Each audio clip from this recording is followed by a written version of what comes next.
Amazing grace, how sweet the sound that saved a wretch like me.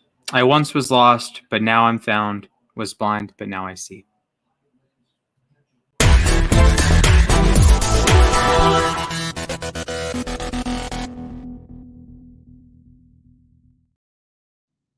Welcome into an undetermined episode of the Sports Desk. I am Ryan, aka Splash. He is Jack, aka Jack. How's it going? Yeah, we are on my least favorite sports number. We're on episode number 97. Two players in hockey that I don't like who wear number 97 a lot. And one of them is very good at the game. The other one is overrated. I'll put it that way. I don't need to go down that rabbit hole, though. I've already dealt with a million Twitter mentions. But anyway, here we are. Football's been we missed a week, so we've got a lot of football to talk. Hockey's back, which is let's go. I'm hyped about it. Yes. This should be the last time that I wear this Kings logo on a jersey because my new one's supposed to show up tomorrow. Wonderful. Just in time for the start of the season, which is awesome.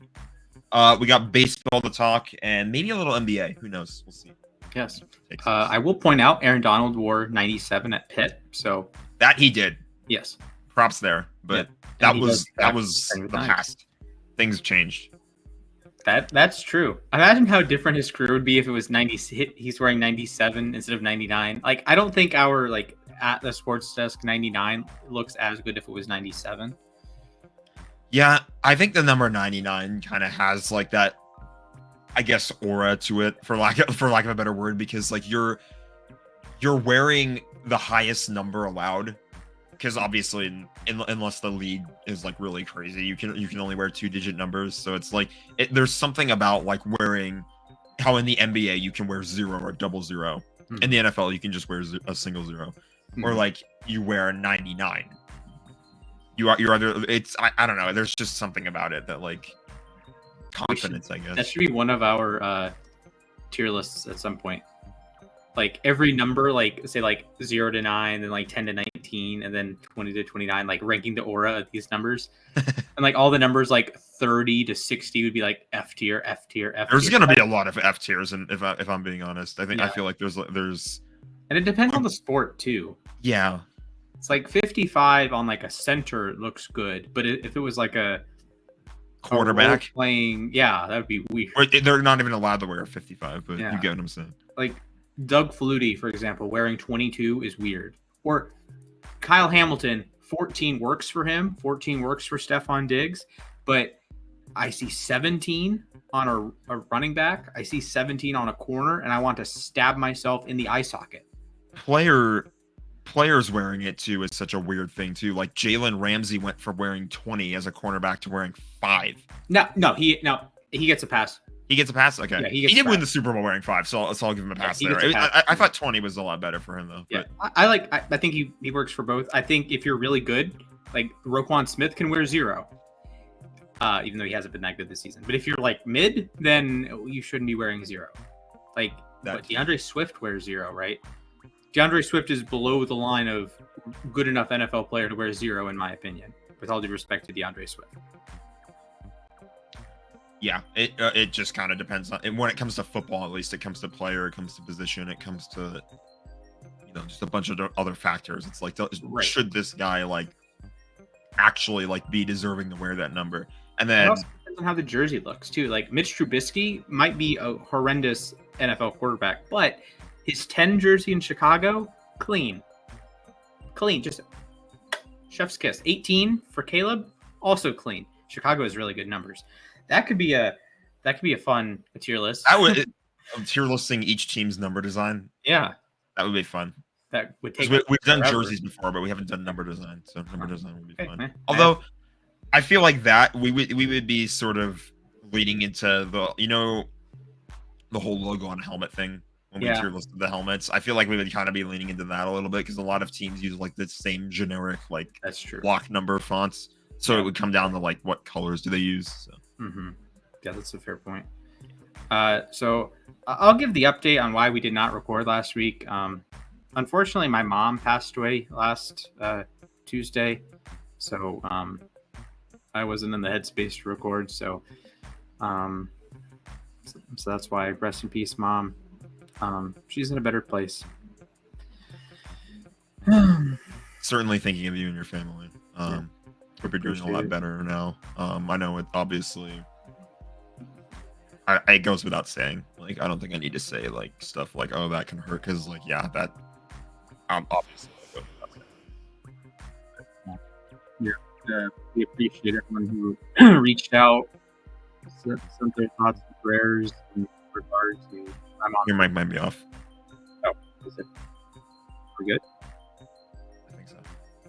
I hear you. You were just muffled a bit. Oh, okay. My bad. Yeah. You're good My now. mom touched a lot of lives.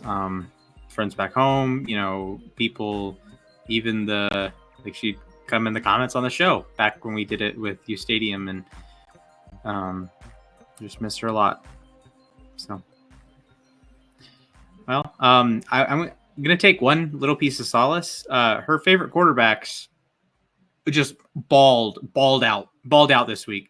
So, I'd like to think that Kirk and Lamar and Flacco were thinking of my mom dropping.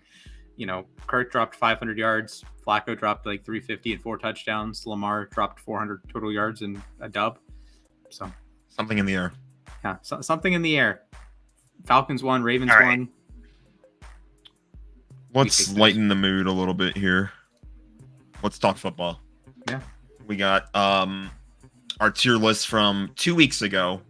We're not, because 2 weeks have gone by since the last tier list, we're not going to do by matchup. We're just going to jump right in, go team by team. I'm not even going to bother clearing the list. We can just move teams up or down. And okay, that will get confusing.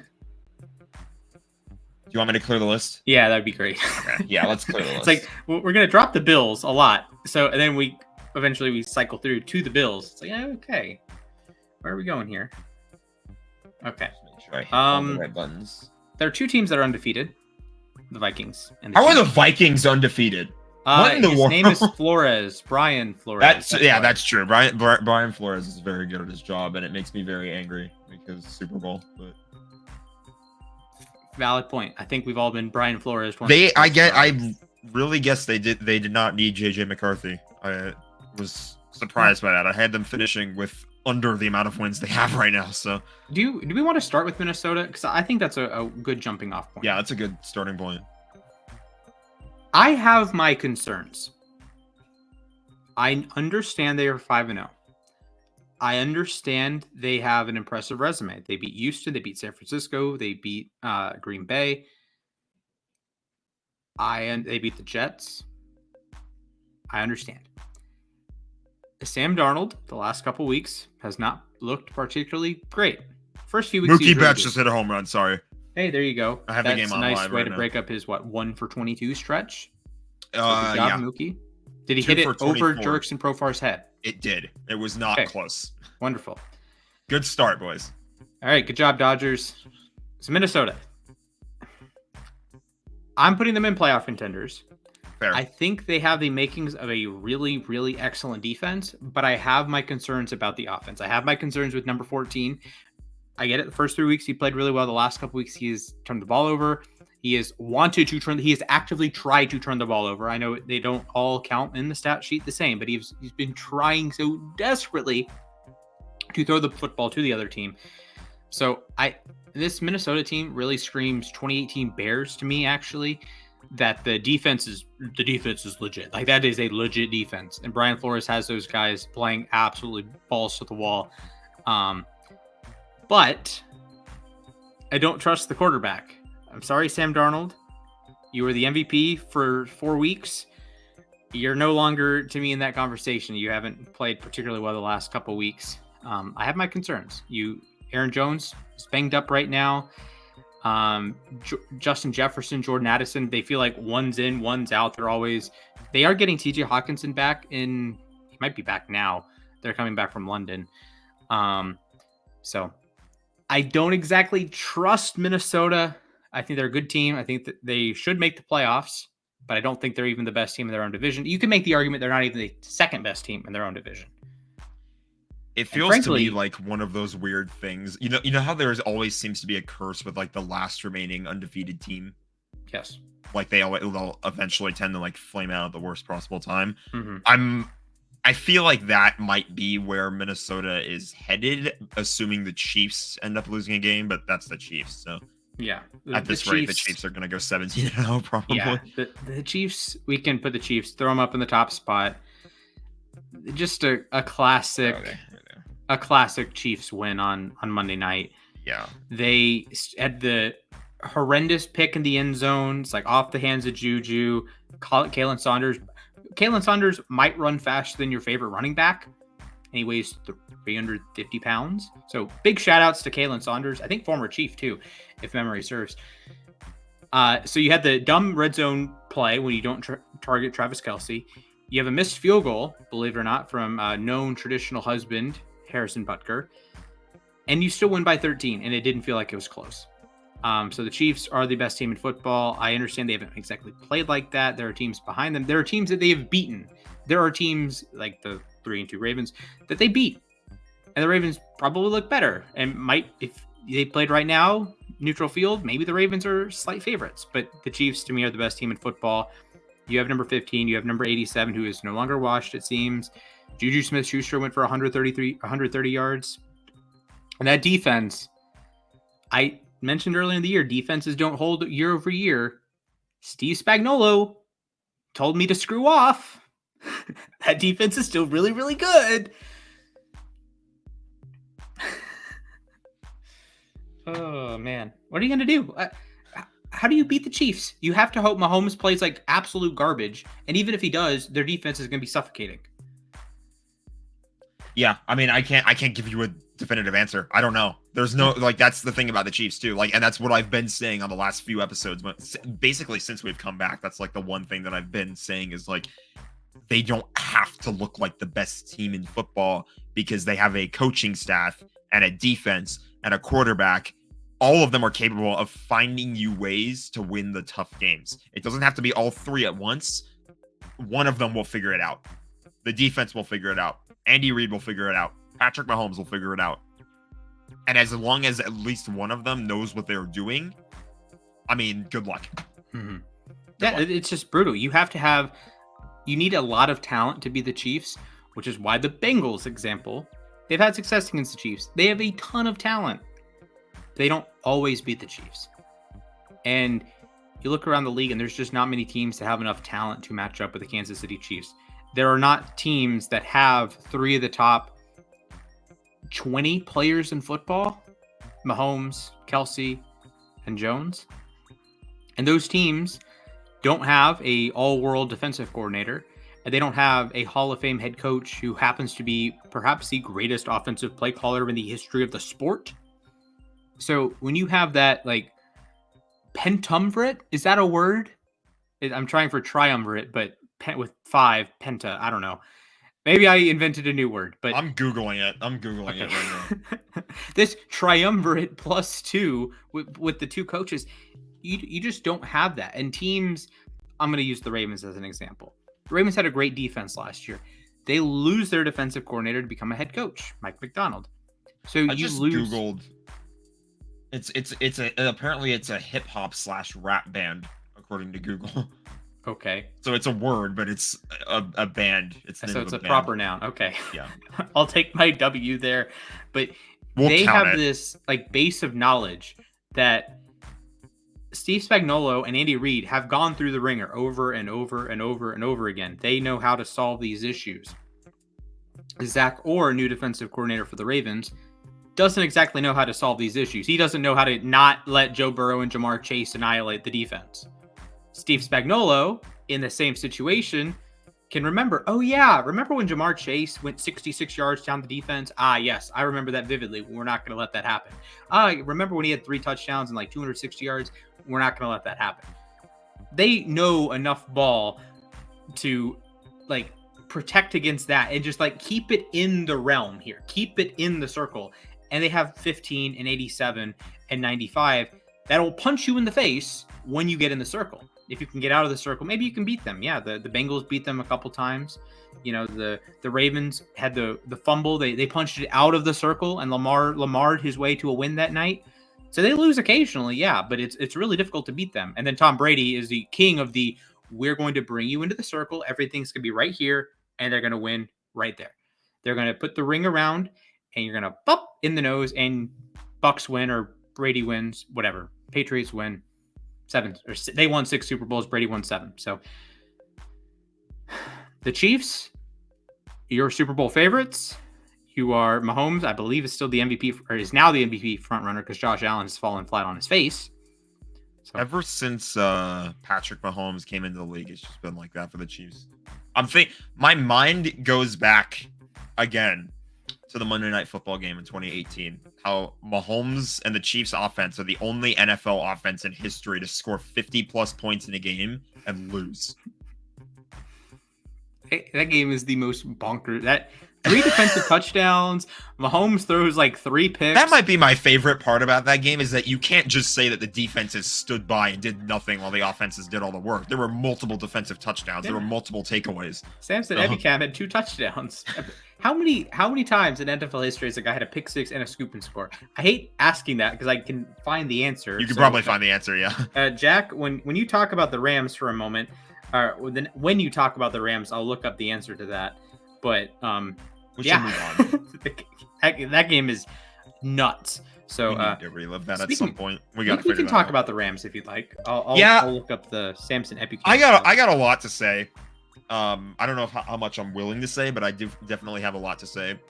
I actually need to make a correction to something that you said a couple of weeks ago. You said the Rams don't have a defense.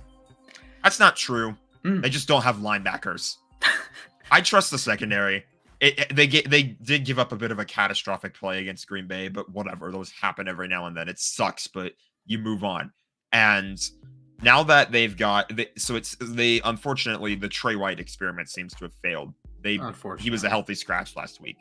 They ended up going with Akella Witherspoon and Darius Williams, which I trust. I like those guys. Yes, they gave up a big play early, but fine.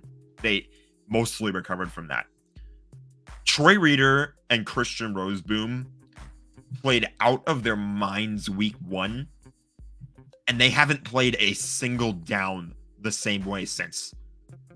I'm tired of watching them miss tackles or like cover the wrong person whenever they have to drop in the coverage. They just completely lose their man. You need new linebackers. That's just what it is. You need new inside linebackers. Outside linebackers are fine. I'm pretty sure they've got who is that? Byron Young, Kobe Turner. Is he the other Byron Young? Because there's multiple. Yeah, the other Byron Young. Is Kobe Turner? Or no, I'm talking about Jared Verse, not Kobe. Kobe Turner's an interior rusher. Yeah. I like the pass rush. I do. Obviously, the missed tackles are a concern, but it's not like they're the biggest problem in the world because you're at least getting pressure. My problem with the missed tackles is sometimes it's leading into positive plays for the offense anyway. That's the part about it that sucks. But it's not like they're not pressuring the QB. Verse and Fisk look very, very, very good together. But it's just, I think it's for the Rams, it has just been, especially these last 2 weeks, a matter of execution. I think they have the pieces to win football games, but it's just not clicking for them right now because the defense, for as much complaining as we've done about them over the course of the season, they're still having games and having moments where they are coming up clutch. They're getting the stops that they might need to get in like a late game situation. They'll force the Packers to punt, or they force the Bears to punt late too. And both of those games, the offense had a chance to win, and they're not winning. They're not getting the job done. They're like Stafford's throwing incompletions or interceptions or something like that, or he's taking a sack at the worst possible time. My hope is that this gets rectified with injuries because the Rams have a bye week this week. At first, you look at the schedule and you think, oh, a week 6 bye, that's a tough one. But it ended up being a blessing in disguise with all these injuries. It kind of turned into like, okay, well, now they've got reinforcements coming back. I don't know when Puka Nacua is going to come back. It could be a few more weeks before he returns. It could be a few more weeks before Steve Avila comes back to fill in that gap at center. And I think same thing with Jonah Jackson too. But you're going to have Cooper Kupp back. And getting Stafford to Kupp back is massive. Tutu Atwell, he can ball out. We finally saw Blake Corum take competitive snaps. He looked very good. He didn't take very many snaps, but when he did, the Rams really like drove the ball downfield when he was on the field. So I am going to put the Rams. I'm going to put them in playoff hopefuls, but they're going to be at the bottom of the tier. Yeah, I'm with you there. I'm with you. Here's why. They're 1-4. They dug out of a 3-6 hole last season. So digging out of the 3-win deficit is not impossible. And you have more time in the season to do it too. But you have to beat the Raiders the week after your bye. If you lose to the Raiders in their current state and you fall to 1-5, you're done. At that point, I pull the plug. I'm not saying tank, but at that point, you're done. You're not coming back from 1-5. After the Raider game, they've got the Vikings, probably losing that one. But after that, you've got a stretch of winnable games, of games that you should win. They're playing teams like the Patriots, the Dolphins, the Seahawks. I don't think in that particular order. I think Tua would be back for that game, but yeah. But I think the Rams could still beat the Dolphins. I think that's fair. But with Tua, they're healthy. I will be very specific here. A healthy Rams team can win these games. And they're going to get healthier at the bye week. It is just a matter of regrouping and executing again on offense. Defensively, they're figuring their way out through games. It's not always been the best. They've had weak moments for sure. And obviously, the Arizona game feels like an outlier because they got blown out in that one. But they've been competitive in every game they've played. Yes, the 1-4 record looks bad from the outside, but every game they've been in there with a chance to win. There's only one game that they actually did manage to pull off the comeback, though, and thankfully that was against the Niners. You have that only one win, but it came against the Niners. So. Hey, you're only one game behind San Francisco. That too. That's what I was going to bring up, is that the NFC West is wide open right now. It's wide open. Three teams have a losing record. 2 teams are 2-3. I don't know what the record is for the Seahawks. I think they're like 3-2. 3-2, and they're leading the division, I believe. Yep. So, at least until Thursday. I am simply saying that the Rams have a chance. That's why they're going to go at the bottom of playoff. Maybe a team might go behind them, but they're. I think they still have some hope. It just comes down to, can they execute when they get healthy, when they get their pieces back? Are they going to be able to turn up for games? Because they've got pieces. They're capable of winning games. They're just not executing right now. And it's frustrating because they should be winning these games, but they're like right there. They are literally right there. But if you lose to the Raiders, then it falls apart. Right. And you look at the last 2 weeks, they lose 1-score games to Chicago and Green Bay. And it's like, you're in these games and you think you have a shot at the end. And, I'll take my chances with Matthew Stafford more times than not. And sometimes he executes and sometimes he doesn't. That's, how NFL works. The Rams defense has been really bad. They are last in the NFL in passing yards allowed per play. They're allowing basically 8 yards a pass, which is not sustainable. No. And, okay, well, if you can pass, maybe you can't stop the run. Or maybe you can't stop the run. Well, they can't stop the run. They're last in passing and rushing yards allowed. They've allowed at least 125 in all 5 games. So it's really hard to win NFL games when you are just getting run on like that.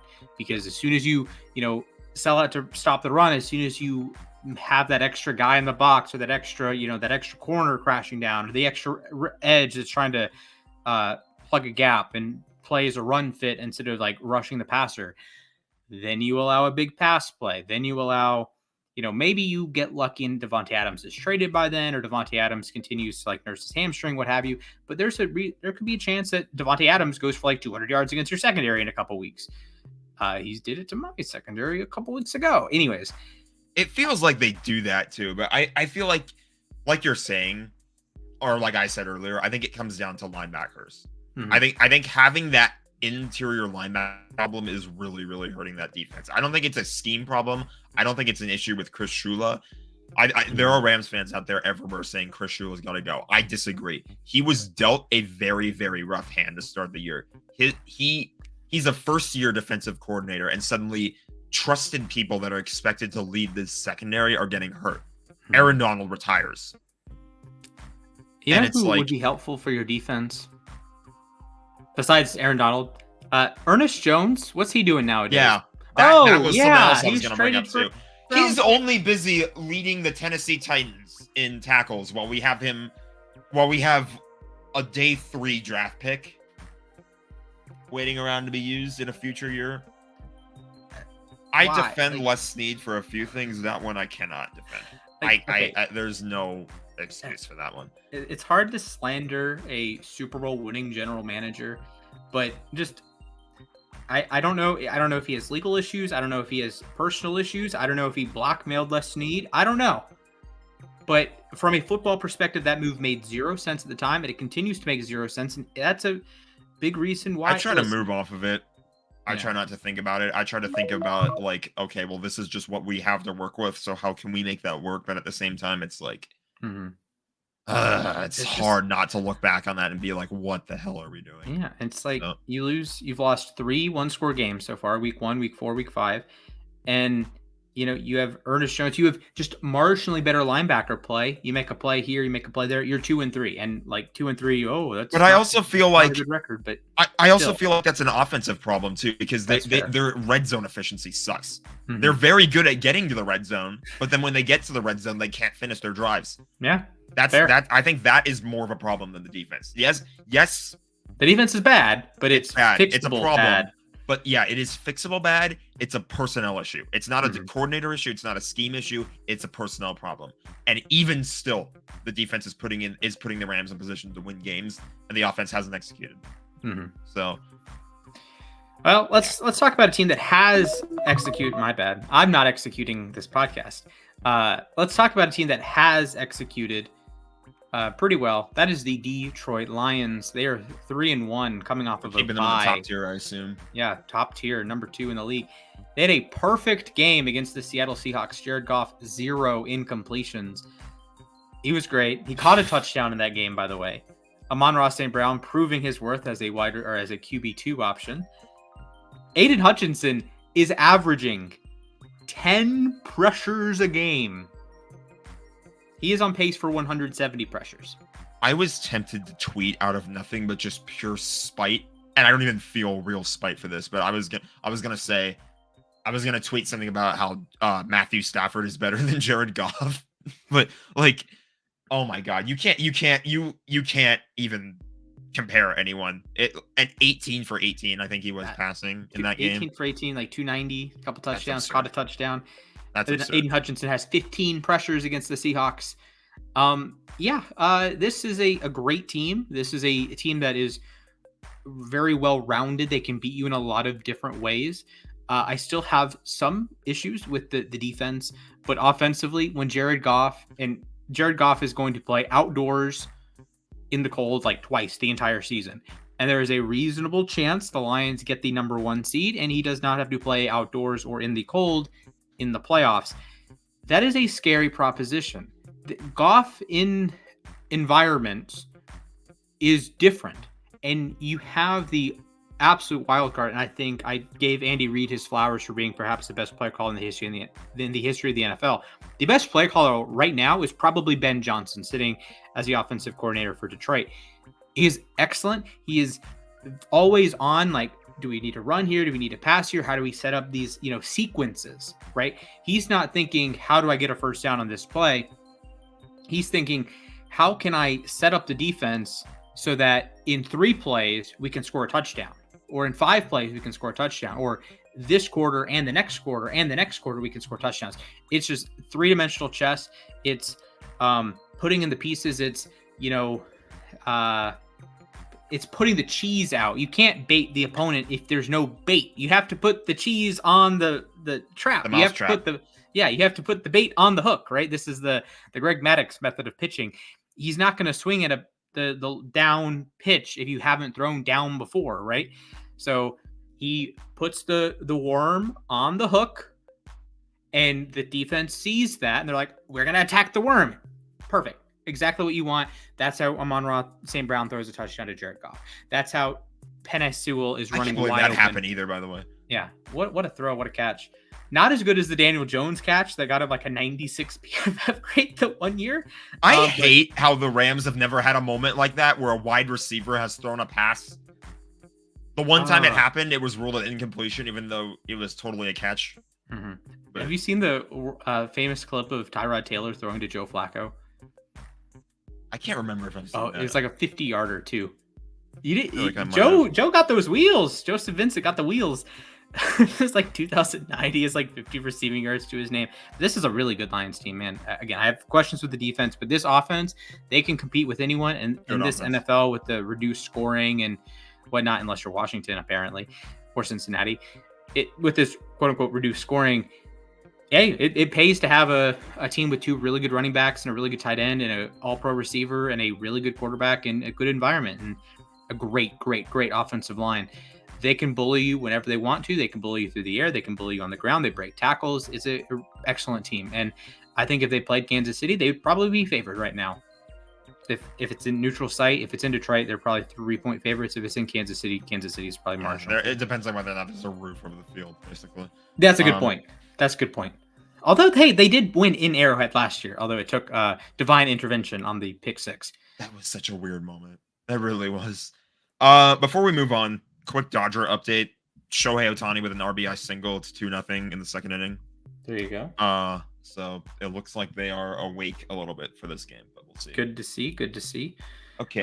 Also, Giancarlo Stanton stole a base, and the Yankees are winning. So good for the Yankees. Good for the Yankees. We'll talk about the Bills next. Buffalo. They were probably the number one team in the power ranking, not for us, but number one team generally in the league through 3 weeks. And the last 2 weeks they have laid. What's that smell, Josh? Ugh. Oh, Josh Allen last week against the Texans. The week before, I'll kind of throw it out that those kind of games happen when you have like a really good team face another really good team. When one of them like slips in the mud and the other just dog piles, it happens. It doesn't happen often, but sometimes it happens. The Ravens did this exact same thing to San Francisco last year on Christmas, right? It was one of the most satisfying games I've ever watched. Me too, pal. Me too. That was unbelievably sad. The Ravens did this a lot. The Ravens do this a lot. The Ravens did this to the Lions. The Chiefs did this to Baltimore in Baltimore. You did it to us at one point. Yeah, we. I remember that game. That was I accidentally woke up a baby during that game. The Jackson 5 game. But yeah, sometimes when you have these really two like top 5 teams, sometimes one of them slips and the other just piles on and it doesn't stop. Right. So week 4, I can throw it out. The Ravens didn't even play all that well offensively. Lamar was, I don't know. That's a weird Lamar game because he had like a great PFF grade and he hit all of his throws and whatnot. It's like, we're gonna go off track here. We got to talk about Buffalo. Yes, but Buffalo, Josh Allen did not hit his throws this week against Houston. 9 for 30, the lowest completion percentage in a game with a minimum of 30 attempts since 1992. Not exactly the company you want to be in. Did have the long touchdown to not Shakir, Keon Coleman. Much appreciated for my fantasy team. They really miss Micah Hyde and Jordan Poyer. And I've been on the boat that safeties can be overrated. It's you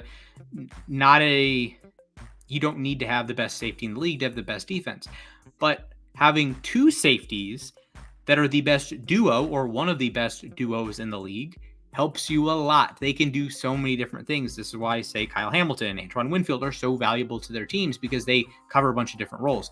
Well, when you have Hyde and Poyer and they do a bunch of different things, that makes life easier for everyone. It's the multiplier effect. This is what made Aaron Donald so great, that he does so much that he opens up the other 10 guys to just do whatever, right? This is what made when Darius Leonard was really good with the Colts, does the same thing. Roquan Smith with the Ravens, in theory, does the same thing. Fred Warner with San Francisco just lets you play essentially 12 and 11 football because you are doing so many different things, so intelligent, so much playmakers for Hyde and Poyer, and now they're both gone. And now, with all due respect to Damar Hamlin, he is not that level of player, and you are getting just cooked over the top, and you can't defend the run, and you can't defend the pass. And if Josh Allen isn't playing like a superhero, he played like a superhero the first 3 weeks, but when he has a mediocre game against Baltimore, and he has a pretty pathetic game as a passer against Houston, he did have a big rushing game, but 9 for 30. Listen, completion percentage can be overrated, but 9 for 30,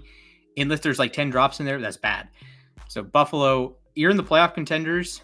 You have Josh Allen, but I would put them behind Minnesota, actually. I trust Minnesota's defense more. I have a question Sure. for the Buffalo Bills. Was Sean McDermott coaching you, or was J.R. Smith coaching you? And I'm talking about the Cleveland Cavaliers, J.R. Smith. Did you forget the score? J.R. Smith won a championship. He did. Credit where it's due. But did he forget the score? It was literally the LeBron meme where he was like, like, what was that play calling at the end is my point of that game. What was that? We're going to talk about that with Cincinnati. What was that? Why do you pass 3 times from your own end zone in a tie game? What? You realize you have an opportunity to send the game to overtime after you've been trailing for God knows how long. It was like 3 something, however much it was, like 3-20. Yeah, they were down big in that game. They get the ball back at the end with a prime opportunity to send it to overtime and have a realistic chance to win the game, and then you lose yards, and then you just pass 3 times? Yeah. And what? We can go right into the Texans here. CJ Stroud pooped his pants on national television in the 1 o'clock window, but it didn't matter because Kaimi Fairbairn is like a gift from God. We can talk about kickers because they're making it from the parking lot nowadays. But I guess so, yeah. Listen, these top quarterbacks occasionally poop their pants on live television. Sometimes Lamar actually does it, and other times they metaphorically do it. That was the greatest game of all time, that Cleveland Monday night game. But regardless, he said he had diarrhea. I believe it. Stroud was awesome for 3 quarters, and then just like couldn't do anything in the 4th quarter. He's throwing picks, dropping fumble. It's just horrible. Houston's really good though. Stephon Diggs got his little dig in. Ha ha ha. Josh Allen. Yeah, that was bad. I'm sorry. You tried. Yeah, I like the defense. You have Larry Tunsil on the offensive line. Nico Collins is banged up. Joe Mixon's banged up. So I'm not gonna put them in the Super Bowl contenders. They're a playoff contender, I think. I think they should be at the top of the playoff contenders. Yeah. I understand. Okay, I know they lost to Minnesota. I do not care. I do not care that they lost to Minnesota, because if this is not the standings, if it was the standings, we wouldn't have a podcast because you could look up the standings anywhere. This is power rankings. If they played today, Vegas would almost certainly have the Titans. Where did I get the Titans from? The Texans as the favorite here. They would not have the Titans favored against anyone, except maybe the Dolphins. I understand. The Vikings whacked the Texans, in fact. I do not care.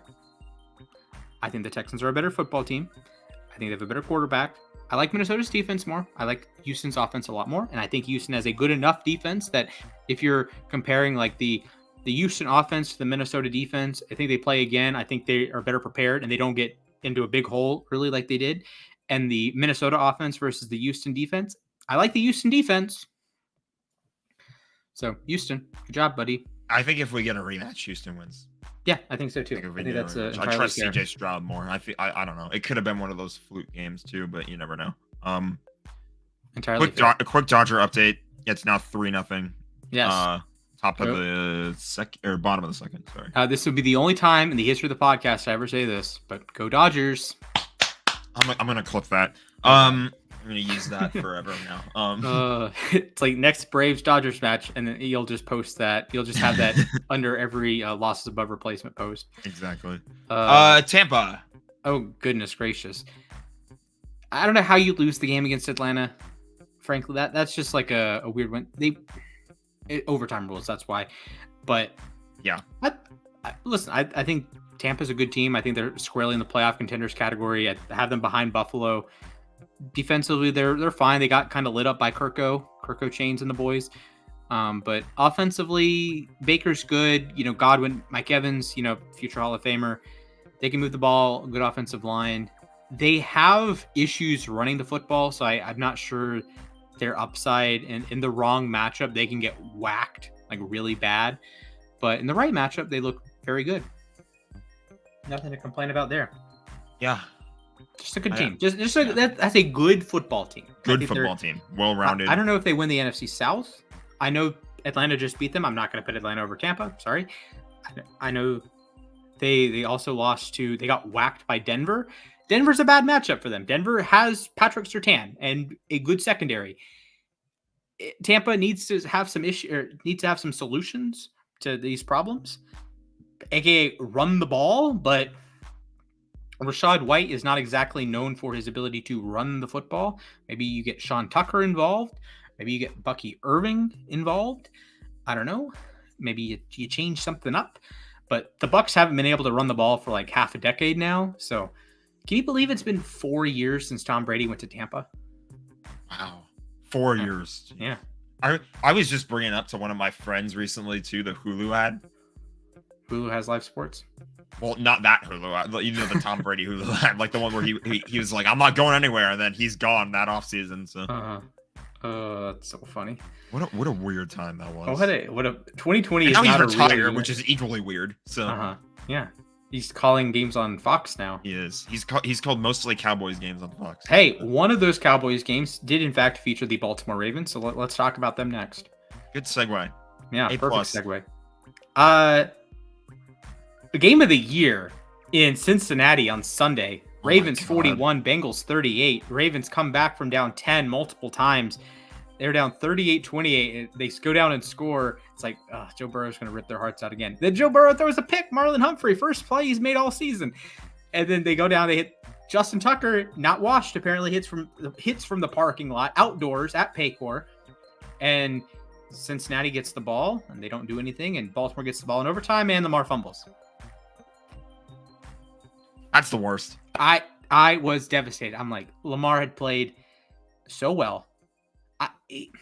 So well. Ironically enough, I didn't give him like an A or anything. I would have probably given him a B for that game. He made some spectacular plays, don't get me wrong, but he was high on a couple throws. It could have been better, which is weird because they scored 40 points. It could have been better. Derrick Henry was like locked up, put away, like just like chilling for 4 quarters, and then he breaks the big run in overtime. But Baltimore, Super Bowl contenders, you could argue they're better than the Chiefs. You could argue that they're better than the Lions. I'd put them 3 probably. Yeah, they're probably going to go 3 for me. I don't necessarily. I would love to see a Lions Ravens matchup like we were denied in the Super Bowl last year. That would have been fantastic. I think even the fact that they've maintained it to this point in this season so far, it just shows you how good both those organizations are. So, I think, and Baltimore still has questions. The pass defense allowed 400 yards and 5 touchdowns to Joe Burrow. That's not good. That needs to be cleaned up. But I think the way Lamar's playing right now, he's not even in his usual stretch. Every year he has 1 month that he plays like the best player in football. I don't even think he's in that month right now. He's playing good. He's playing like B level football. He's playing like 8th. Hasn't even reached his final form yet. 8th best quarterback, 4th best quarterback in the league. I don't think he's played like the best quarterback in the league. He was really good against Buffalo besides the fumble. He was really good against Dallas, but he wasn't like unbelievable. He made a couple unbelievable plays against Cincinnati, but Derrick Henry's averaging 6 yards a carry. The tight ends, this is like to me, the perfect combination between the Monken offense last year and the Greg Roman offense, that you have a lot of 12 personnel, you have 22 personnel, so multiple tight ends, multiple big bodies. Mark Andrews, that guy, all pro, former Pro Bowler, that guy exists. He had a catch last week. He might be the 4th best tight end / fullback type because you have a Pro Bowler in Ricard. Isaiah Likely is a stud. Like, I think he's unequivocally a top 10 tight end in the league. And Charlie Kolar, if he had an opportunity, he would probably be a top 10 tight end in the league anyways. And Mark Andrews is just sitting there. He was like the 3rd best tight end in the league entering the season. Now he's droppable in fantasy leagues. But I'm just very proud of Lamar that he's developed and he's making his progressions and he's taking the short stuff. He's taking checkdowns. He's throwing screens. Like, these were things the Ravens just didn't do. And now they're doing it. Now they have Zay Flowers working underneath. Now they have the Aguilars of the world and the Batemans and all the tight ends. And it's a lot of fun. He looks a lot more experienced now, Lamar. Mm-hmm. And I obviously, that comes with time. So it was natural that he wasn't going to look very experienced for his first few years in the league. But like, he actually looks like he's getting better with age. If you know what I'm saying? Like, as things go along, he's starting to do those little things better. He's starting to make, like, he doesn't need to like scramble for a run play every time the pocket collapses or something like that. Like, he knows how to make the proper throw at the proper time. Right. And And I'll compare him to another multiple-time MVP that hadn't won anything until later in his career, LeBron James. LeBron James. This is the Cleveland LeBron, the first Cleveland LeBron, took a lot of obviously did the spectacular stuff, the chase down blocks, the crazy passes, the highlight reel dunks, what have you. But a lot of his game was inefficient. A lot of it was, layups in traffic, bad mid-range shots, etc. Well, then he gets to Miami, and he's still doing the spectacular. He's still the chase down blocks. He's second to defensive player of the year, all the highlight reel dunks, the passing, great, wonderful. But now he has a more refined post game. He can do a little dream shake, get a couple points that way. He can hit threes. So he's just adding tools to the tool belt. And I think Lamar has added that because he's always had the spectacular and he's always been unbelievable in the intermediate. This is like where Aaron Rodgers has made his entire career. Lamar does the exact same thing. You don't notice it, but Lamar and Aaron Rodgers have a lot of similarities that people don't, I wouldn't say people talk about because they're, Lamar is just incredibly mobile. No, Lamar is a dialed in, like intermediate between the hashes. He's unbelievable. Outside of the hashes, he still has issues. I get it. Deep and outside the hashes, he has issues. I understand. But now he's adding tools to the tool belt. He's adding those short throws. He's adding those timing routes, those bubble screens, these things he frankly struggled with his first few years in the league, and those weren't a part of the offense. The Ravens did not have easy yards to be gained. And then against Buffalo, you're hitting them bang, bang, bang, bang, bang, bang, bang. Just bada bing, bada boom, and you're gaining yards horizontally to gain yards vertically. So Baltimore is, on their day, they're the best team in the NFL. There are only a handful of teams I can say that for. I think the 3 teams up there in San Francisco we can talk about, but that's a very good team. They need to figure out the defense. They have some issues. But, hey, Justin Tucker, welcome back to the land of the elite, I guess. Welcome back to the You're Not Washed. Yeah, welcome back. Call it that. There's another person that's not washed, but we'll talk about it later. 87 on the Chiefs doesn't seem to be washed, although for fantasy purposes he might as well be because he's still not giving me the goods. Unfortunately. Yeah. Philadelphia. They were on a bye, and they had a. Did we cover their Saints game? I think the Saints game was week 3. Whatever their week 4 game. Week 4 and 5 was. I feel like they made the. I want to say they played Minnesota. I know they didn't play Minnesota, but it just feels like they played Minnesota. I know they didn't, but it feels like that's a game that happens every week 4. They played Tampa. They got whacked by Tampa. Oh my God. That's right. Okay. Jalen Hurts can't beat the Bucs. I would put them below Tampa. Maybe above. That's fine. They're a good team. Hurts has had some issues. They're banged up too. But their trench play is so good that I think they're a tough team for anyone to beat. So they're on a bye. Hopefully they get some pieces back. They cut Devin White. People were outraged. I didn't see it with Devin White outside of his use as a blitzer. There's been because the Rams are in need of linebackers. There's been a lot of talk in that space about should we pick up Devin White? My answer is no. Just because that there is a reason why he was not taking snaps from multiple teams. Like he signed to 2 different teams this past famous year. For bad linebackers. And yeah, he was signed to like 2 different teams recently, and he was cut from both without ever having played a snap for either one. So, and I would like to think that there's a reason behind that. So we don't need a new defensive coordinator. We don't need Devin White, but we do need new linebackers. So yeah, there you go. Maybe a better option will come up soon. Packers. Jordan Love looked better in the second half. Still has his accuracy issues. I can't forgive the Kyler Murray mistake, but oh God, that was like he went full Jimmy Garoppolo. Never go full Jimmy Garoppolo. At least if you were going to take a sack in the end zone, don't throw the ball. At least he stepped out of bounds before throwing the pick 6. Jordan Love didn't do that. He just flip it up in the air, pick 6. That is like fundamental quarterback play. If you are going to go down in the end zone or you're going to go out of bounds in the end zone, just hold on to the football for dear life. Just make sure you don't throw a pick. That's the important thing. Yeah. But no, that's why I say hold on to the football, because if you throw the ball, he didn't even know where he was throwing it. He just let it go, and it fell right into the hands of a defender. So, other than that, though, Favre off the Packers, but you can't take you can take the Packers. Right, You can take Brett Favre off the Packers, but you can't take the. Oh God, I see where you struggle with this. Yeah, so Brett Favre is no longer a Packer, but the Brett Favre legacy of making dumb decisions stays in Packers. So there you go. I would put the Packers ahead of the Eagles, maybe ahead of the Bucks too, because they can actually run the football, but behind Buffalo. I understand they lost to the Eagles with Jordan Love. They had a chance to win that game, though. Yeah, they probably should have. Or I'm not going to say they should have won that game because there's barely any time left. But then when Love gets hurt, it's like, that kind of brings you down.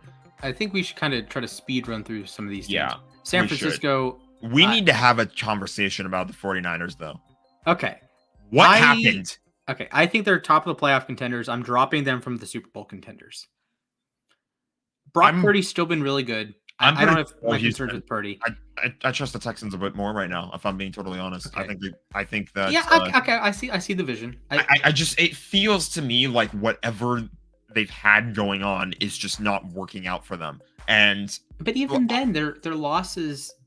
Minnesota, fair enough. Brian Flores masterclass. But the Rams, they lose on the last possession, and the Cardinals, they lose on the last possession. They have the. Was it Jesse Lukita that forced a fumble? It's like just perfect textbook helmet to football hit. I think so. Right. And if one of those games goes differently, they're 3-2 and they're in the same bucket as the Ravens. It's like, yeah, they had the 2 losses they probably shouldn't have, but they're still a really good team. So I don't have injuries any have been San Francisco, though. An issue for them, though. They're not going to have Jake Moody for a little bit. But that's true. They win that game if they have a kicker. Probably. In all likelihood. And yeah. Hufanga's out, which is going to hurt the defense. Hufanga's going to be out for a little while. Christian McCaffrey is going to be out for a little while. Jordan Mason's been really good, though. He has, but he's not CMC. Yes, that's true, but it's in a Shanahan system, and like Elijah Mitchell was really good. They've got a very sermon, basically. I want to say they've got a very plug-and-play offensive system, but I don't know to what extent because they've had to play other guys than their normal starters, and it hasn't worked out for them. So. Maybe at the end of the day, it's just a personal issue. I don't know. Brock Purdy's still playing pretty good, but I don't know. Like you said, I feel like to an extent they're in the same boat as the Rams. Maybe they haven't had as many injuries. I don't know. That's something you can quantify. I don't know what the number of injuries are, but right. You get what I'm saying. Like the Rams are a couple plays away from being 3-2, 2-3. Same deal with the Niners. So, I mean, I don't know. It just feels like. I guess a bit more disappointing because they are not disappointing for me because I'm a Rams fan, but they're falling short of their expectations. Like at this rate right now, if you gun to my head, if you ask me the Niners are going to make the Super Bowl again, no. Yeah, I think they're still the favorite by Vegas, which is funny. They're 3 games behind the Vikings and they lost to the Vikings, but Vegas would say the 49ers are a better bet. Vegas, I thought it was one of the biggest jinxes in the world, to be honest, that Vegas was favoring them in all 17 of their games this year. Yeah. I'm like, pump the brakes a little bit here. Let's wait for them to play football. A lot of it, they deserve to be favorite. There's not sure, some of them, yes. Over San Francisco. It's the same thing. Like, I think Baltimore's going to be favored in every game except the Chiefs game. And the Chiefs are going to be favored in every game they play. It's just a matter of, with the schedule, it's where you play these teams. Because, like, if you're in Baltimore, you're not favored. No team is favored in Baltimore besides Baltimore. Right. No team is favored in Kansas City besides Kansas City. No team is favored in San Francisco or at this point Detroit or Buffalo. If you're, yeah, it's a few factors though. It's that, but then it's also like, I think you have to. I'm also thinking about it as like, at what point in the season do you meet them? Is there going to be a key player returning or missing or something like that? That's true, but Vegas. That's why the lines change over time. That's why the lines change and stuff. That's why our predictions too. Like we had preseason predictions. Like I said, like this team is gonna have that record. That team's gonna have that record. Oh yeah, the Dolphins are gonna win 9 games. Well, but I was out for a quarter of the season. Yeah, you can punt that into the river. Exactly. Like I made those predictions game by game before the season even started, and then I come back and it's like, okay, well now I'm making a different prediction because 2 is out or something like that. So, all right. Let's have the Robert Saleh conversation. We'll put the Jets ahead of the Rams in playoff hopefuls.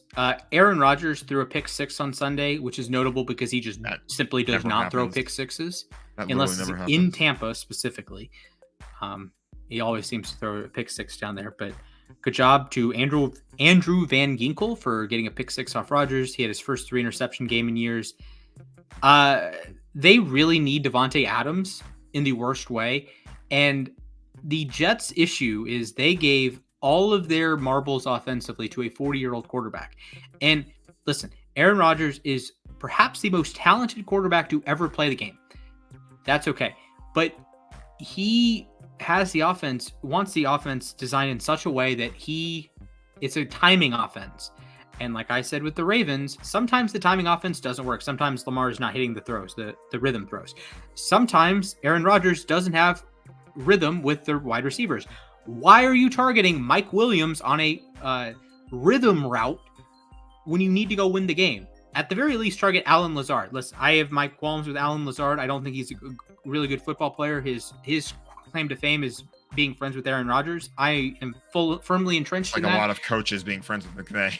Yes, but Garrett Wilson and Allen Lazard are just much better options for a timing route, for a rhythm route, whatever the heck you want to call it. In that situation, he throws it to Mike Evans. Evans doesn't expect it, Mike Williams. Williams doesn't expect it where it is, and it's picked. A great pick by Mr. Clamps, Gilly Lock, but we're going to talk about something hilarious when we get Oh to my Denver. God. Did the Dodgers score? Will Smith with a 2-run homer. It's 5-0. Okay, I didn't know if Tatis hit another grand slam or what happened. They're alive. Well, regardless, the Jets, I don't want to say I'm out because it's hard to bet against a Rodgers team, and that's still a really good defense. And, but Breece Hall is washed. Braylon Allen clears. The offensive line is not great, but it's just they are trying to run an offense. I don't think they need to run that offense. I think they need, if Aaron Rodgers would check his ego at the door, the Jets would be a better football team. That's my statement. Period. That's the impression I always get with Aaron Rodgers and his absolutely hilarious screenshot-worthy facial reactions every time he throws an incompletion. It's like, I don't know. That's just kind of the sense that I get, that he's like the disappointed dad when he throws the ball and you don't catch it. It's like, yeah. If he looks at you like, I have a take. If you replaced Rodgers and Brady, you just flip them at age 40. Maybe Rodgers is a more talented football player, but Brady, I think, would be able to check his ego at the door and say, the timing stuff isn't going to work with Mike Williams. I've been teammates with Mike Williams for one off season. It's not going to work. And he's not Mike Evans. But Mike Evans is generational, might be a little too strong, but to me, he's a Hall of Famer. Working with a Hall of Famer, Devontae Adams in Green Bay, for Rodgers, is a little bit different than working with Mike Williams. Mike Williams is one heck of a wide receiver, but he's not a Hall of Fame receiver like Mike Evans or Devontae Adams. He's not an all-pro type receiver. He's just a really good receiver. And if you're only teammates for 6 months, that timing route isn't going to work. So I think if you're Brady, I think if a different quarterback who isn't as entrenched as Rodgers is can go in and say, okay, I'm going to adjust. We are going to run more of like a regular offense. And maybe next year, maybe my second year working with Mike Williams, or in this case, his second year working with Garrett Wilson, they have a great connection. He was targeted 22 times. He caught like 13 of them. They had a great connection. So, and also Garrett Wilson's a stud, but we knew that. Pittsburgh Steelers, right between the Jets and the Rams. Steelers. I am convinced they are a heat-seeking missile towards 9-8. They start 3-0, then they immediately lose their next 2. They are right in line with where they're supposed to be. They go 6-6 the rest of the way. They finish 500, or they finished where they need to be. That would be right up Mike Tomlin's alley. It really exactly. would. This is the quintessential Mike Tomlin team. They pick up some steam. It's like, okay, the offensive line's coming together. Justin Fields looks good. Then the last 2 weeks, they lose to the Colts. They lose to Joe Flacco. Go Joe Flacco. And then they lose. In fairness, they outplayed Dallas. I didn't think that was going to be a statement. I thought this was going to be how Dallas chokes it away. No, they outplayed Dallas. They were the ones that choked it away, if anything. Heck of a play award goes to Alondon Roberts, the linebacker for Pittsburgh. 2nd and goal, game on the line, forces the fumble. Dak recovers it. Shout out to Cam Newton. Oh my God. Absolute baller move. A for effort right there. Greatness right there. He did nothing and wrong. They That's still what win you're the game supposed to do in that moment. It all came down to who recovers the fumble. That's literally what it came down to. But he gave them a chance to win that game because Dallas was knocking on the door at the 1-yard line, and he knocked them back to the 4. Yeah, unbelievable play by Roberts. I know they lost. I know they ended up losing, but that's a winning football play right there. Shout out to Landon Roberts. That's why the Steelers always win 9 games or more, or sometimes. They make those Above plays. 500. They make winning plays. They have number 90. He makes winning plays. Their quarterbacks inexplicably make winning plays when it matters. Ben Roethlisberger, Kenny Pickett were famously amazing in the fourth quarter for some unknown reason because they were awful the first 3 quarters.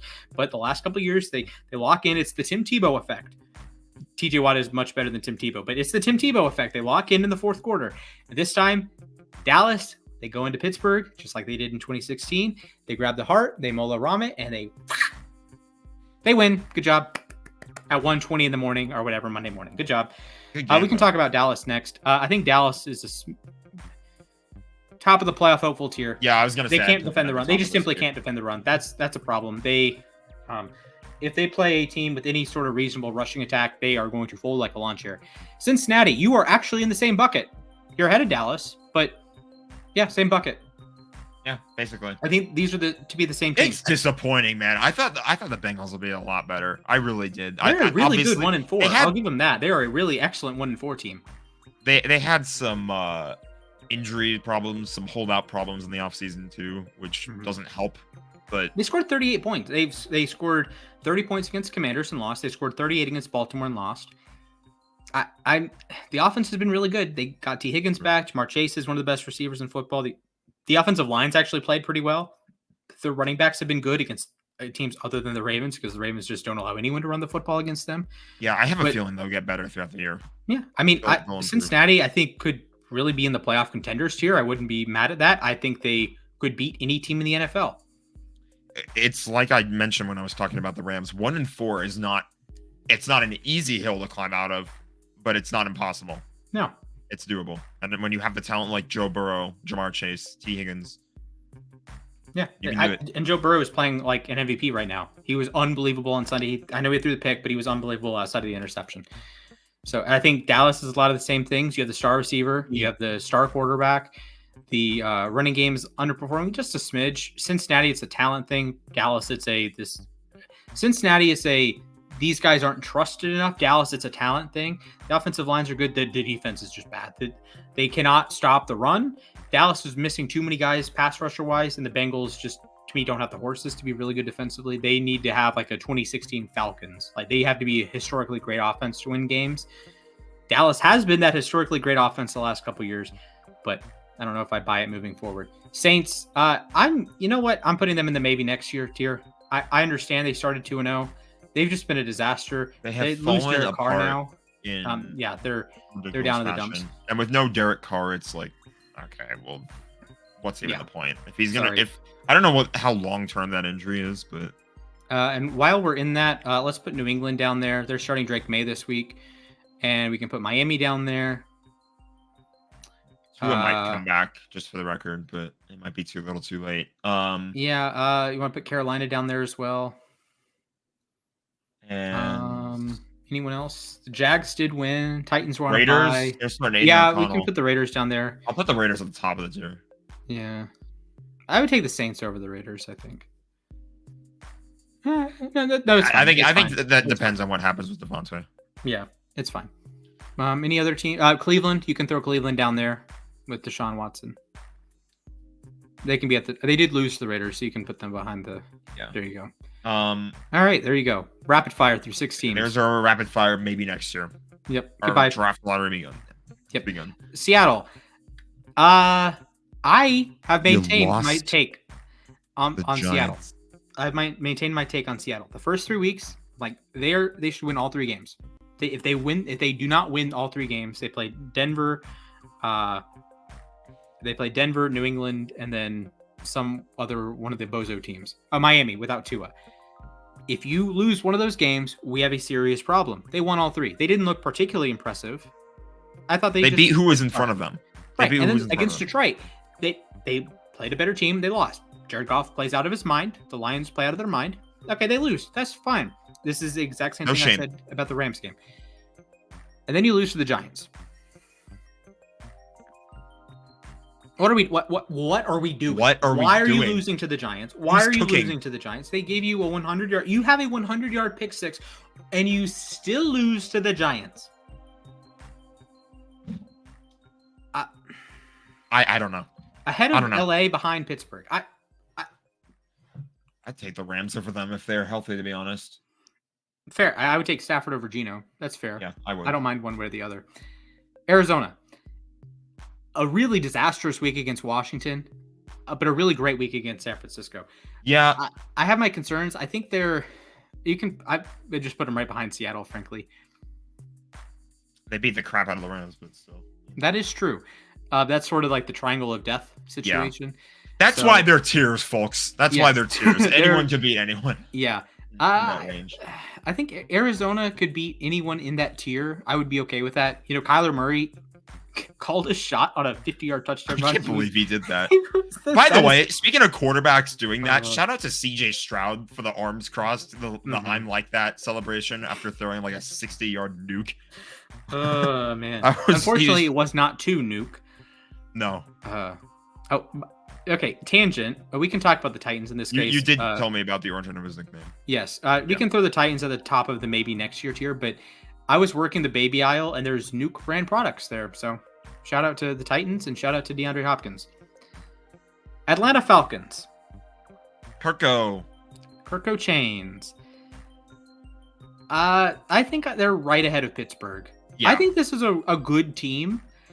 That's the kind of win to me. They're like an Atlanta sports team. They are an Atlanta sports team, but they're kind of like the stereotypical. They're gonna win. Chick-fil-A closed on Sunday still. Yeah, they're gonna win games they shouldn't. They're gonna lose games they should. Or they're gonna win games they shouldn't, and they're gonna lose games they shouldn't.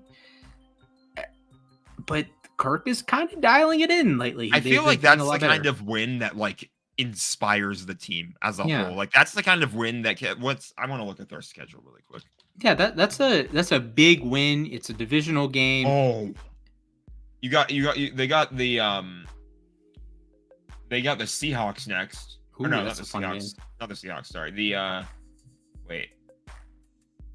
I was gonna say that's a fun one. No, this is Google was being weird for a second. They have the Panthers and then the Seahawks. Okay. And then the Bucks, and then the Cowboys, and then the Saints, and then the Broncos, and then the Chargers. They can kind of cook. If they go, there's a realistic chance they win 7 in a row. Yeah, they can. They can keep rolling through that. So, I think Atlanta mixing in Drake London more. They're mixing in Kyle Pitts more. I like the defensive pieces. This is a good Falcons team. I think it's a legitimately good football team. Haven't been able to say that in recent years. Regular season season Warriors. How things go because 7 games is a lot. But if they should win most of those games. They can win a lot of those games. Yeah. All right. The regular season Warriors, New York Giants. Good job. You beat the Seahawks. Dexter Lawrence is one of the superstars in baseball and football. Sometimes you just have the superstar play like a superstar. This is why the Raiders beat the Ravens a couple weeks ago. And in this case, Dexter Lawrence played like a superstar. Seattle was like, oh God, how do we stop interior defensive linemen that are really good at football? They never figured it out against Aaron Donald, and today, or on Sunday, they didn't figure it out against Dexter Lawrence. Some things never change. Chargers, they were on a bye this week. I just throw them at the top of the regular season Warriors. Yeah, that's about where I'd have them. And injuries have been a problem too. I might draw. I'm gonna move them. I might draw a little bit of controversy for speaking on this a bit openly, but Derwin James, in my opinion, deserved that one gamer. He got a 1-game suspension because he keeps hitting people on the head with his helmet. Like he keeps leading with his helmet for tackles. And it's like, apparently this is a repeated offense because the letter from the NFL to him basically said that he's repeatedly done it and they've told him to stop and he keeps doing it. I have always gotten the vibe about Derwin James that he, as good of a safety as he is, he does not care about safety. Like he's out there legitimately trying to kill people. Like he has made some of the dirtiest tackles that I've seen. Remember when he suplexed? Yeah, I was gonna bring up the suplex. That's exactly what I was leaning towards. I feel like this is just a thing where he plays a little bit too hard. There's one it's one thing to play hard and play rough, but it's another to play like that rough to the level that he's been doing. And I've said multiple times he's gotten kicked out of games a few different times too, where it's like he's tackled too hard. He's playing a lot more rough than I think the game would allow for. So it's like Padres also a home run, a ground rule double. Derwin's a great player. He's a good player, but he plays too rough. Just a smidge. All right, the Colts. I don't know what to make of the Colts. Joe Flacco is not washed. He's not capable of being washed. Joseph Vincent. They did lose, by the way. They did lose, but still. They beat Pittsburgh for the fourth time in 50 years. So good job. Or 40 years, but you get the point. As the Indianapolis Colts, they only have 4 wins over the Pittsburgh Steelers. I would put them top of the regular season Warriors. That's right. I truthfully don't know if they're better off going with Richardson or Flacco. I think Richardson gives you like more high-end upside, but he also gives you the most brain-dead decisions in the history of football. But without Jonathan Taylor, I don't think they have great upside. I don't think they're... we can talk about the Jags too. I just think these teams are kind of like the 7-10 types that they might win games. They should beat the Titans twice. They can maybe beat the Texans once. They'll beat the other one once. The Colts haven't won in Jacksonville since 2014. Yeah, I know that. Okay, for context, I just rejoined U Stadium the other day. The last time the Colts beat the Jags, I had never even heard of U Stadium, and I was on the darn app for 10 years. Just inexplicable. You can throw Jacksonville in there, probably behind the Chargers. Trevor Lawrence made some progress, but defensively they still stink. I don't know if Trevor Lawrence is a long-term think Bigsby, for this team. He's the thing. Brian Thomas is really good. Offensive line stinks. Yeah, I don't know. It feels to me like Lawrence was just, I don't know. He's not progressing probably the way that they would have hoped, especially for the number 1 overall pick. Like you would have hoped that you would have gotten better things. And Trayvon Walker, it's the same thing. He's been really quiet too. Yeah, and he was okay last year. He's a good run defender. He had a lot of cleanup sacks too. And if you removed the draft label, when guys entered the league, if you didn't know where they were drafted, Trayvon Walker is a good player. He's a good player. But when you remember he's 1.1 and the guy after him is 1.2, probably an all-pro this season, Aiden Hutchinson, that's where we have problems. We can throw Denver in here as well. I would put them between the Chargers and Jags. Bo Nix is figuring it out. He's getting there. Like I said, I liked his poise in his first week. I haven't seen too much of him since then, but he's getting better. They had an impressive win against Tampa. They that really was took really it to good. the Raiders as well. Pat Surtain, the 100-yard pick six. They had I hope this doesn't get us demonetized, but Riley Moss intercepted a pass. People on Twitter were calling him the Ku Klux Clamps. Don't do that. Don't do that. Don't. I'm not saying don't do that as you don't. Well, I mean, yeah, you probably shouldn't say that more than once, but right. I thought that was the funniest thing in the history of the world. God. What is wrong with the internet these days? Oh my goodness. Jeez. That was a really nice pick by Riley Moss. Surtain's a stud. I have my issues with the offense, but it's just a usual Denver's defense is pretty good. Shout out to I'm blanking on the DC, but they always have a Vance Joseph again. Is it? I think it might be Vance. Yeah, Vance Joseph. Yeah, it is Vance Joseph. He's back? You're number 4. Huh, yeah, he is back. Because he was their... That is wild. I wonder how many coordinators were previously the head coach of that team. That is wild. Okay, anyways. We do Vance a lot of show prep, folks. Vance Joseph has been balling out. We do some show prep. Yeah, we do. It's not like we do none, but like there's a lot of that comes up. He was the coach. Like, we should probably look that up. And I'm like, it's processing. Wait, he used to be the head coach. Now he's the defensive. That's weird. Anyways, he has some boys playing. Props to him. Props to them. And you get Sean Payton with a good defense. I'll take my chances. So this is a PSA. You never know. This is a PSA. This is a PSA to Baltimore, Cincinnati, Pittsburgh, Houston, Indianapolis, Jacksonville, not Kansas City because Kansas City clears, Chargers. Don't let Denver make the playoffs. Don't let Denver make the playoffs. Don't let them get a wild card. Don't let them win 9 or 10 games. Don't let them do it because you don't want to face Vance Joseph's playoff defense, and you don't want to face Sean Payton with a week to prepare against you and you only. I don't do it. Don't do it. Make them go 8-9. Make them miss the playoff. Don't do it. Don't let Super Bowl coaches into the playoffs. Listen, I know it took a while. I know he had Drew Brees, and I understand they had the years of choking. I get it. I know they lost to the Rams, and they lost to the Bucks, and they lost a variety of playoff games, but don't let them get in. I'm telling you, AFC playoff teams, don't let Denver in. Let's talk about the best story in football this year, Jaden Daniels and the 4-1 Washington Commanders. Oh my God. Playoff contender, bottom of the tier, I'd say. Yeah, I'd say so. They're very similar to me to the Bengals, except they're 4-1 and the Bengals are 1-4. If you flip the records, I wouldn't be surprised at all. Because Cincinnati is doing the Washington thing, and Washington is doing the But that's the thing, we are surprised.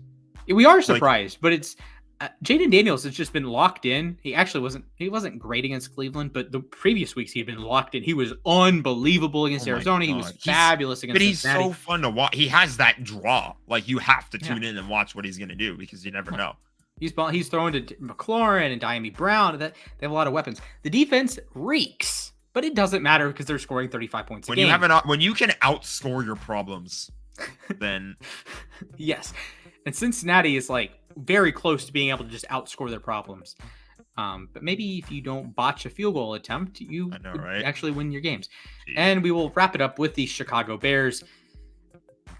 I am going to make the decision. They are in the playoff hopeful tiers. I think they are better than I like the defense. And Caleb has been playing a lot better of late. I'm actually cool with them being behind Arizona. I don't mind that. All right. Well, it took us a while to get there, but there's our tier list for the end of week 5 going into week 6. Yankees win. The Yankees win. I can 3-2. The Dodgers currently are up 5-0. I don't know I think Shohei is currently batting right now. Be like that. Top 4, 1 out, still 5-0. I think it's a bullpen game for both teams or if it wasn't for the Padres, it is now because Dylan Cease was pulled after like 2 innings. So. Cease and desist. Regardless, the Jets told Robert Saleh to cease and desist, stop coaching your football team. The Jets are 2-3. Robert Saleh went 20-36 as head coach of the New York Jets. I should say New York Jetropolitans. But Saleh makes, to me, he is the classic defensive coordinator who leads a great defense, which he did in San Francisco. That was an unbelievable defense in 2019. But some defensive coordinators aren't meant to be head coaches. Looking at you, Steve Spagnuolo. Steve Spagnuolo has figured it out. Defensive coordinator in Kansas City. He gets a free trip to the Super Bowl every year. He has to coach his tail off for one game against Kyle Shanahan, and he wins a Super Bowl if he does it properly. Great. He's in a great spot. Robert Saleh has learned the hard way that being an NFL head coach is really difficult, and especially when you are overruled by the quarterback. Maybe if he had a different quarterback, maybe he's still there. I don't want to throw Rodgers under the bus because Rodgers, again, is an all-time great, but I think there's some politics at play here. But again, he's 20-36. That's like a 35% winning percentage over 4 years. So you lose to Minnesota, you lose to Sam Darnold. Not a great look. As good as Minnesota has been this season. So yeah, I was watching, not on, that would be fun if I was on. I was watching the Pat McAfee show this morning with Aaron Rodgers Wednesday happening today. Typically it's Tuesday, but they postponed it after the firing. So, Aaron obviously is not going to say that he was involved in any of the decision making. I don't know. It kind of felt a little bit knee jerk to me, but I don't know. Maybe they just kind of feel like they need a new voice. Yeah, it's tough because You're 5 games into the season, and your 3 losses aren't, to me, 2 of the 3 losses aren't bad. One, you lose to San Francisco in San Francisco. Everyone's going to lose to San Francisco this year. Relax, please. We And then haven't you yet. lose this game. Yeah. You lose to Minnesota. And it's like, if you open the season, you're like, well, Minnesota, you should win that game. Well, now you look at it, Minnesota has an awesome defense. Okay. Sometimes you lose to the awesome defense. And then the Denver game, you had a missed field goal at the end. Okay. Right. So to me, the Jets weren't bad enough to warrant this. They are not like in free fall. Right. If they were, I don't know. Like Raiders, if they had the Raiders resume, then okay. They get annihilated by Denver. The Jets lost by 1 point to Denver. They lost on the last second. They missed the last second field goal. Okay, whatever. They're in this. They're another one of those teams that's in the same boat as teams like the Rams, the Niners, or I don't even remember who else. The Bengals. 1-4. Yeah, the Bengals. They're like a few things go their way, and they have a better record there now. Right. But they're not in the same boat as like the Panthers. The Panthers are just bad. The Raiders are just bad. Right. Like they need a lot more than a few things to go right for them to win some of these games. So I think I'm teetering between, they probably should have fired him before the season if you're going to fire him 5 weeks in. But it's also, to me, he hasn't warranted getting fired this year. I don't have the problem with this year. I think that 2-3 is perfectly reasonable for the Jets this year so far. Yeah, so far as to where things stand, it just, I don't know. Maybe there's a power struggle we don't know about. Like I was saying, Aaron Rodgers probably isn't going to say every little. Well, not probably. He definitely isn't going to say every little detail when making a media appearance. Like he's just gonna say all the right answers and be like, "Yeah, I didn't have anything to do with this and that," and maybe he didn't, but who knows? Yep, maybe. So. All right, let's talk some playoff baseball. The Mets. Congratulations to the New York Metropolitans. They are in the National League Championship Series. How are the Mets in the NLCS after the year they had last year, too? The OMG Mets, the Grimace Mets, the Hawk-Tua Mets, the Seymour Wiener Mets, they're there, and they will probably be on their way to Southern California, either San Diego or Los Angeles next week. The Dodgers up 5-0. They're looking to tie the series at 2. You'll know by the time you're listening to the recording. The Yankees lead the Royals series 2-1, and the Tigers lead the Guardians series 2-1 off the heels of Vibes and Tarek Skubal and Emmanuel Clase allowing 3 earned runs for the first time in about 10 years. Before all these game 3s, I think it was the first time ever in MLB history that every division series was tied at 1. Yep. So just that's fun. That's fun baseball to watch when everything is competitive. It's like when you don't have a dog in the race, it's like you probably just enjoy it for what it is. But when you have like anti-dogs, when you're hate watches too. Yeah, I'm hate watching the entire National League. It occurred to me, I listed out the teams I wanted to see win the World Series, and usually there's a split. Like usually the Braves are at top, and then there's a lot of AL teams, and then the NL teams, like the other NL East teams or the Dodgers, they filter them to the bottom.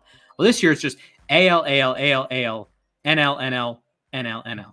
It's like, So whoever comes out of the NL, I will be rooting against you. Whoever comes out of the AL, I will be rooting for you. So congratulations. You probably lost. Congratulations. I can't say congratulations, Phillies, on winning the World Series because you're not. Haha. No World Series for you. No World Series for Bryce Harper yet. They are still tied with the Miami Marlins for World Series wins. I'm angry at them because they lost to the Astros. That's a good point. Reminder, the Philadelphia Phillies have played in every season since 1903. The Miami Marlins became a thing in 1993. So they had the Phillies had a 90-year head start. They won 1 World Series in that span. They only went to 3, 15, 50. They went to 4, my bad. They also lost in 83 to the Orioles. I don't remember who they beat in 80, but that's neither here nor there. Anyways, they win 1 championship. 93 rolls around. Then the Marlins win 2, and the Phillies won it again in 08. So they're still tied, even though they have an extra 90 years of history. So congratulations, boys and girls. Boys and girls, ladies and gentlemen. Bang, bang, bang. Bye-bye, Phillies.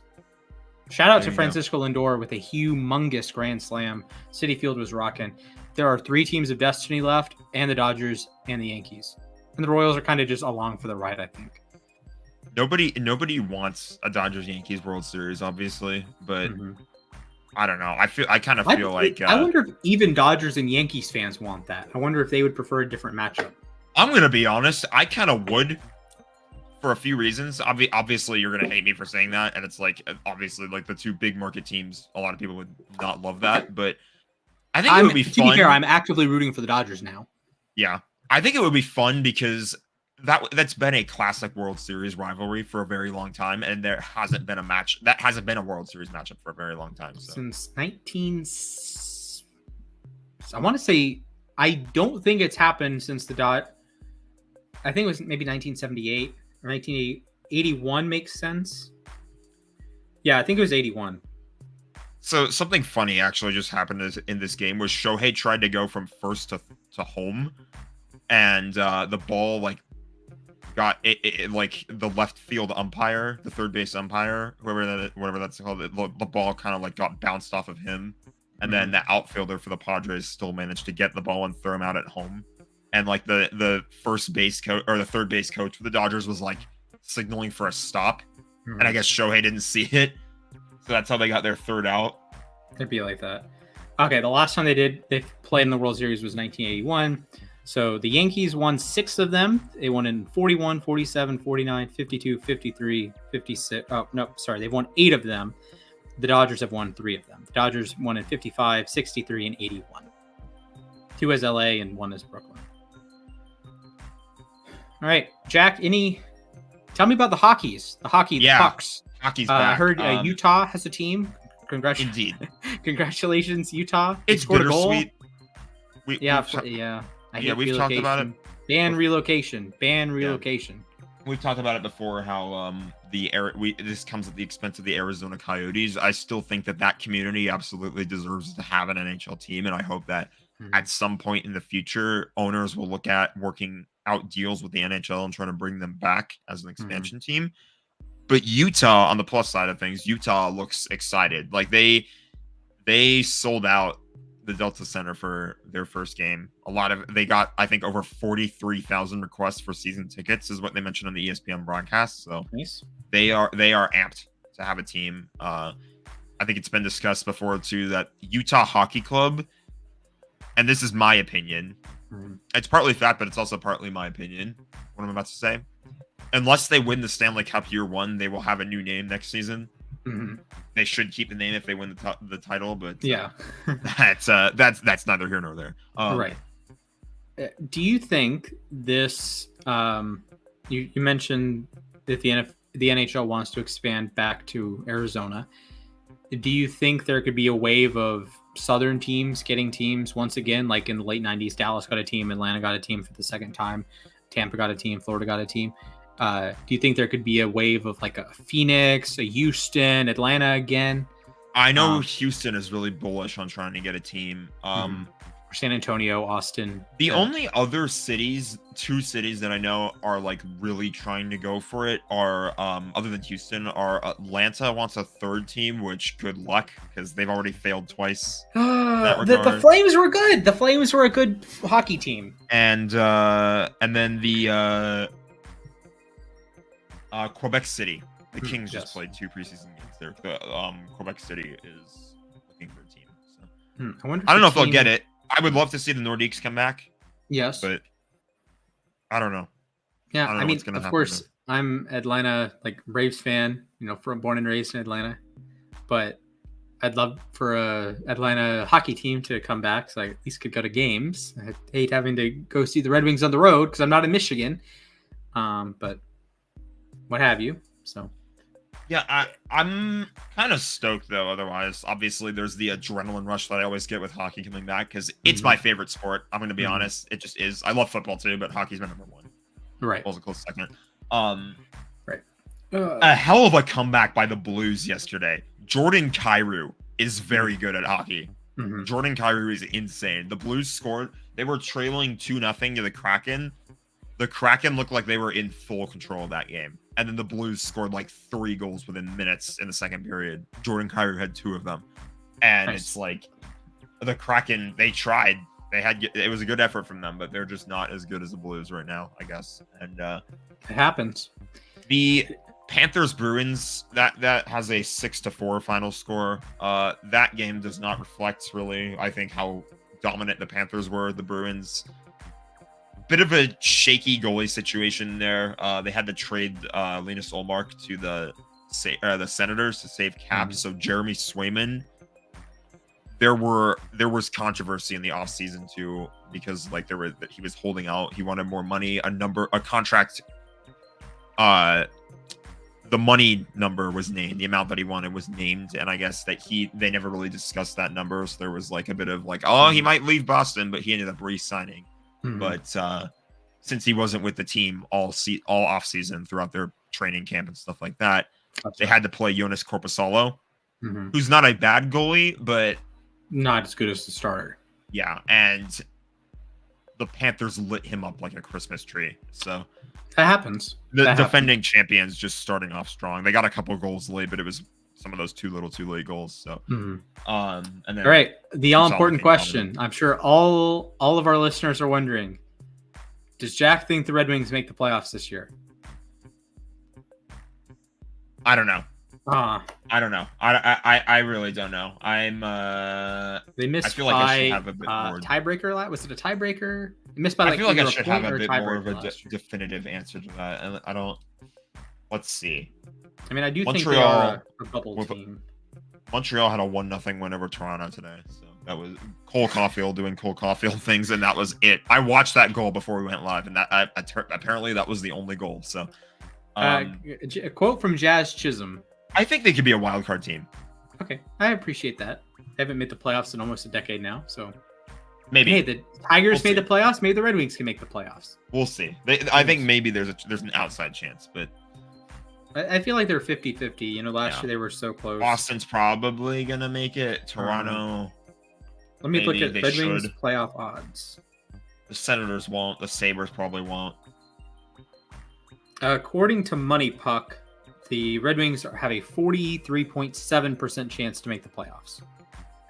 Those aren't horrible odds. Okay. The Kings, by the way, are at 66.8%. I think the Kings are a wild card team. I think they should make the playoffs this year, but I think it just depends on how some of their new additions do. I will say the Kings moving away from like the 1-3-1 system that they've been using, they looked really, really, really good in the preseason. Again, preseason is preseason. A lot of games non-starters played. Drew Doughty getting hurt. That sucks. That really sucks. That's obviously not going to help them. But there are very good and very capable defensive players that are going to get time now that Doughty's out. So I think the Kings are in... I don't know. I don't really think they made a major leap forward. I have all kinds of thoughts on the whole Pierre-Luc Dubois situation, but he's not currently a King anymore, so I don't want to really think about it. I just want to think about who we have right now. And fair. We will go from there, but I'm excited to watch them play. The new uniforms look good. You have your thoughts on them, whatever. I just... Maybe they look better on the ice. They look really good on the ice. Okay, I'll have to check it out. I am begging the U.S. Postal Service to get my jersey here in time for the game tomorrow. It's supposed to arrive tomorrow, and we'll see if we get lucky. Hopefully. All right. Any last words from you, Jack? I don't know. I'm enjoying the LA Galaxy this season. That has nothing. That's soccer. That has nothing to do with what we've been talking about. But the Galaxy, they had an abysmal year last year, and now this year they're probably going to win the West. They're a point away from actually clinching the Western Conference. Nice.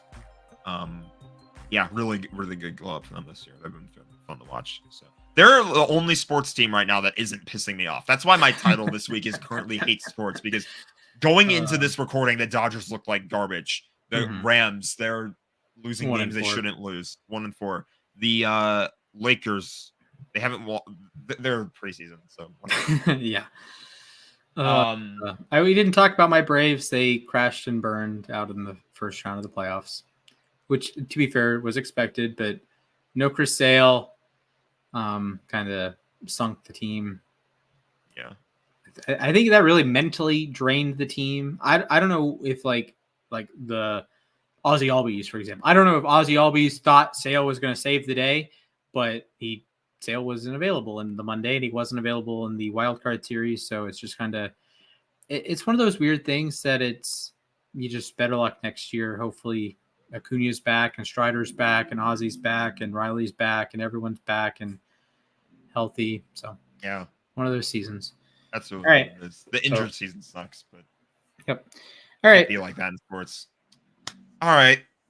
Well, we will see you Thanks, next MP. week. Make sure you hug a loved one.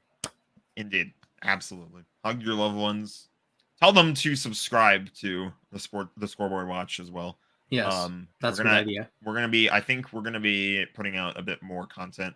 We're gonna have some conversations, I think, soon, and yeah, for sure. Get that side of the channel rolling. But yeah, subscribe, like the video, obviously, all the usuals. Turn on the ring a ding ding the notification bell, the Le'Veon bell. So yes. You get notified when these new videos drop, and I think that's about all we got. Follow us too, obviously. X, down yonder. I hate saying that. It's Twitter. The Bird app. The Bird app. Fly high, little birdie. And as always, Super Bowl champion Aaron Donald trains with knives. We'll see you guys next week.